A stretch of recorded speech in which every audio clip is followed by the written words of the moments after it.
Math with OP में आपका स्वागत है। लाभ हानि का भाग 8 है ये प्रश्न। चलते हैं प्रश्नों की तरफ। तो देखिए प्रश्न है 9 कुर्सियां और 3 मेज़ों की कीमत 306 रुपया है, जबकि 8 कुर्सियां और 2 मेज़ों की कीमत 246 रुपया है। तो 6 कुर्सियां और 1 मेज़ का मूल्य क्या होगा? तो देखिए कह रहा है कि 9 कुर्सी 9C प्लस 3 टेबल और इसका मूल्य दिया है 306 रुपया। तो और दिया है कि 8 कुर्सियाँ, तो 8C प्लस 2 मेज़ों की, तो 2T और इसका कीमत दिया है 246 रुपया। इसको माइनस करेंगे तो देखिए 9 में से 8 गया तो ये हो जाएगा C, तो C प्लस 3 में से 2 गया 1, तो T बराबर 6 में से 6 गया 0, 10 में से 4 गया 6, मतलब एक कुर्सी और एक टेबल का कीमत 60 रुपया है। तो हम ऐसे लिख सकते हैं C बराबर 60 माइनस T लिख सकते हैं। यही मान हम रख देंगे इस वाले में। अगर हम C बराबर मान वहाँ पर पुटअप कर दें तो देखिए हो जाएगा, ये हो जाएगा 9, क्योंकि 9 कुर्सी दिया है ब्रैकेट में 60 माइनस T, T हो जाएगा ब्रैकेट बंद प्लस 3T बराबर 306। अब गुणा कर देंगे हम इसको तो ये हो जाएगा 9 छक्का 54, तो 540 माइनस 9T प्लस 3T बराबर 306। अब देखिए ये थोड़ा ठीक से लिख दे रहे हैं, ये हो जाएगा 306। फिर गलती हो गया ये, रुकिए देखिए 306। अब देखिए अब इसको सॉल्व करेंगे तो ये हो जाएगा 540 माइनस 9 में से 3 गया 6T बराबर 306। अब हम लिखेंगे 540 माइनस 306, इधर आ जाएगा 306 बराबर ये हो जाएगा 60। माइनस करेंगे तो हो जाएगा 10 में से 6 गया 4, ये हो जाएगा 3, और 5 में से 3 गया 2 बराबर 6T। तो T का मान क्या हो जाएगा? T बराबर भाग देंगे तो ये हो जाएगा, T का मान हो जाएगा 36 18, 6 9 54, मतलब एक टेबल का मूल्य कितना है? 39 रुपया। एक टेबल का मूल्य हो गया 39 रुपया। तो देखिए एक टेबल का मूल्य, एक टी का मूल्य 39 रुपया है, और एक कुर्सी और एक टेबल का मूल्य कितना था? 60 रुपया। तो हम अगर टी का मान इसमें रख दें तो ये हो जाएगा C प्लस 39 बराबर 60। तो कुर्सी का मान निकल जाएगा ना, माइनस हो जाएगा ये। तो 10 में से 9 गया 1, 5 में से 3 गया 2, तो कुर्सी का मान कितना हो गया? एक कुर्सी का मान हो गया 21 रुपया। तो क्वेश्चन में बोल रहा था, क्वेश्चन में कह रहा है कि 6 कुर्सी और एक मेज का मूल्य बताइए। 6 कुर्सी और एक मेज का मूल्य, तो 6 कुर्सी तो 21 गुणे 6 और 39 गुणे 1, तो ये हो जाएगा 6 एक में 6, 6 दूनी 12, और ये हो जाएगा 39। जोड़ देंगे 9 और 6, 15 के 5 और 1 बच गया, 3 2 5 1 6, 165 रुपया आपका उत्तर हो जाएगा, जो कि ऑप्शन में दिया होगा। देखिए 165, मतलब कि C नंबर आपका ऑप्शन सही है, 165 रुपया। अब चलते हैं अगले प्रश्न की तरफ। तो देखिए, प्रश्न है, रमेश 15,600 रुपये में मोबाइल बेचकर 8% बट्टा देता है और 19.6% लाभ कमाता है। अगर रमेश बट्टा प्रतिशत ना दे तो उसे कितना प्रतिशत का लाभ होगा? तो 8% का बट्टा दे रहा है, तो क्रैम्यूल उसका क्या हो जाएगा? मान लीजिए अगर निकालना है ठीक से, तो देखिए क्रैम्यूल उसका अगर मान लीजिए तो 100, तो 100 माइनस 8, तो क्रैम्यूल हो गया उसका कितना? 92। क्रैम्यूल कितना हो गया? क्रैम्यूल 92 हो गया। 100 माइनस 8 तो 92, और कह रहा है कि 19.6% का लाभ वो कमाता है। तो विक्रय मूल्य कितना? तो देखिए विक्रय मूल्य 100 प्लस 19.6 जो लाभ प्रतिशत होगा तो हो जाएगा 119.6। अंतर कितने का है? तो अंतर होगा 6, फिर 9 में से 2 गया 7, यहाँ पे 0.7, और फिर 11 में से 9 गया 2, मतलब कि 27.6% का अंतर हो रहा है ना। अब यही अंतर क्रय मूल्य पे निकाल देंगे तो हो जाएगा 27.6 गुणे 100/92। इसको कटाएंगे तो एक जीरो कट जाएगा, दशमलव हट जाएगा। 27 है ना, 1 मिनट, ये 27 है, तो 27 है, तो देखिए, और ये है 92। अब कटाएंगे इसको तो ये हो जाएगा, अगर 2 से कटाएंगे तो 1, 2 3 6, 2 8 16, ये हो जाएगा 2 चौके 8, 2 छक्का 12। फिर कटाएंगे 2 से तो हो जाएगा 2 छक्का 12, 2 नवा 18, फिर कटाएंगे तो हो जाएगा 23, 23 तिया 69, मतलब कि, और जीरो ये है, मतलब कि 30% उसको अधिक अंकित करना पड़ेगा अपने मूल्य से। तो 30% उत्तर दिया है, ऑप्शन नंबर सी आपका उत्तर हो जाएगा 30%। अब चलते हैं अगले प्रश्न की तरफ। अब देखिए प्रश्न दिया है,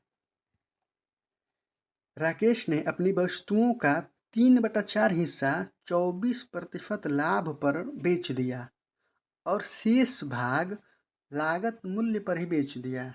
तदनुसार राकेश का कुल लाभ प्रतिशत कितना रहा? तो 3/4, 3/4 है ना। तो देखिए 3/4, तो जो 4 है ये आपका क्रय मूल्य हो गया, मतलब वस्तुएं हो गई। तो मान लीजिए अगर 4 है तो कैलकुलेशन करने के लिए हम उसको 400 मान ले रहे हैं। तो अगर 400 वस्तुएं हैं और 24% लाभ पे वो 3, मतलब कि 300 वस्तुएं बेच दिया है, तो 300 वस्तुएं को 24% के लाभ पे बेच दिया है और शेष भाग की लागत मूल्य पर ही बेच दिया है। तो शेष को तो बेच दिया है मान लीजिए 100 पे ही, मगर जो 3 बचा है 300, इसको बेचा है वो 24% के लाभ पे। तो 300 गुणे 100, 24/100, जीरो से जीरो कैंसल, गुणा करेंगे तो हो जाएगा 4 तिहाई 12 के 2, 3 दूनी 6 और 1 7 और 3। तो 300 था ना, बेच दिया है 372 पे, मतलब कि 72 अधिक हुआ है। कितना पे? 400 पे। तो प्रतिशत निकालेंगे तो हो जाएगा 72 गुणा 100/400, जीरो से जीरो कैंसल हो गया, ये हो गया 4, हो गया 18, 18 चौक 72, ऑप्शन नंबर ए आपका सही होगा। तो ऐसे ही मतलब जल्दी से हो जाएगा। अब चलते हैं अगले प्रश्न की तरफ। देखिए प्रश्न है 19 रुपया प्रति किलोग्राम वाली कितनी चीनी 32 रुपया प्रति किलोग्राम वाली 25 किलो चीनी के साथ मिलाकर 33 रुपया प्रति किलोग्राम के हिसाब से बेचने पर 10% का लाभ हो। मतलब कि 33 रुपया बेचने पे 10% का लाभ हो, तो हम लोग निकाल लेंगे कि इसका क्रय मूल्य क्या है। तो 33 पे बेचा 10% का लाभ हो रहा है उसको, तो क्रय मूल्य निकालेंगे तो ये 10% का मान अधिक हो रहा है ना, तो ये 33 कितना है 110 के बराबर, मतलब कि 110% के बराबर क्या मान है 33। तो हमें निकालना है 100 का मान, तो गुणा 100 और ये कहाँ पे आ जाएगा यहाँ पे 110, 0 से 0 कैंसल, 11 तिया 33, तो कितना रुपया हो जाएगा 30 रुपया उसका क्रय मूल्य हो जाएगा। अब देखिए 30 रुपया उसका क्रय मूल्य हो जाएगा और कह रहा है कि 29 रुपया प्रति किलोग्राम वाली कितनी चीनी 32 रुपया प्रति किलोग्राम वाली 25 किलो चीनी के साथ मिलाया जाए कि 10% का लाभ हो। तो देखिए 33 रुपया मतलब वो 10% का लाभ हो, तो देखिए ये हो गया 29 रुपया, 29 रुपया और ये हो गया 32 रुपया। इसको लिखेंगे 32 रुपया।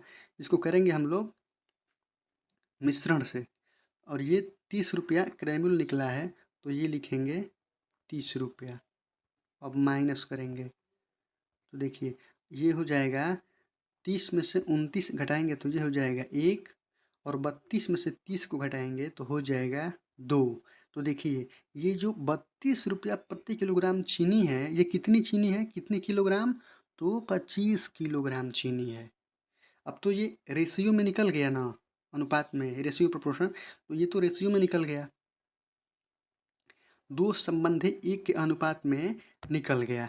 तो 32 किलोग्राम जो चीनी है 32 रुपया प्रति किलोग्राम वाली, वो 25 kg है। तो कह रहा है कि जो 29 किलोग्राम वाली चीनी है कितनी चाहिए, तो रेशियो में इसका अनुपात एक संबंधी 2 है, तो एक का मान दिया है 25 किलो, क्योंकि 25 किलोग्राम चीनी के साथ बोल रहा है, तो 2 का मान पूछ रहा है, तो एक का मान 25 है तो 2 का मान 50 हो जाएगा।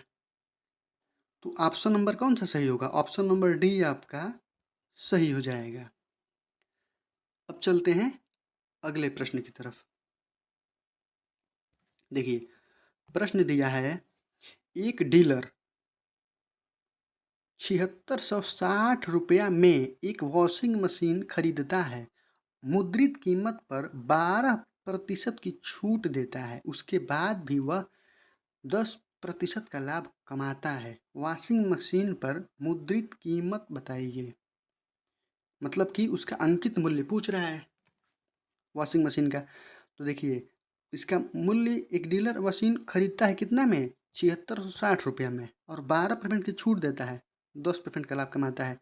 तो मान लीजिए अगर वो 12% का छूट दे रहा है, तो देखिए ट्रिक से करना है तो 12% का छूट दे रहा है तो हो जाएगा 100 से 12 घटाएंगे तो कितना हो जाएगा 88, 88। उसके बाद कह रहा है कि 10% का लाभ हो रहा है, तो 10% का लाभ हो रहा है ना, तो 100 + 10, तो ये कितना हो जाएगा 110।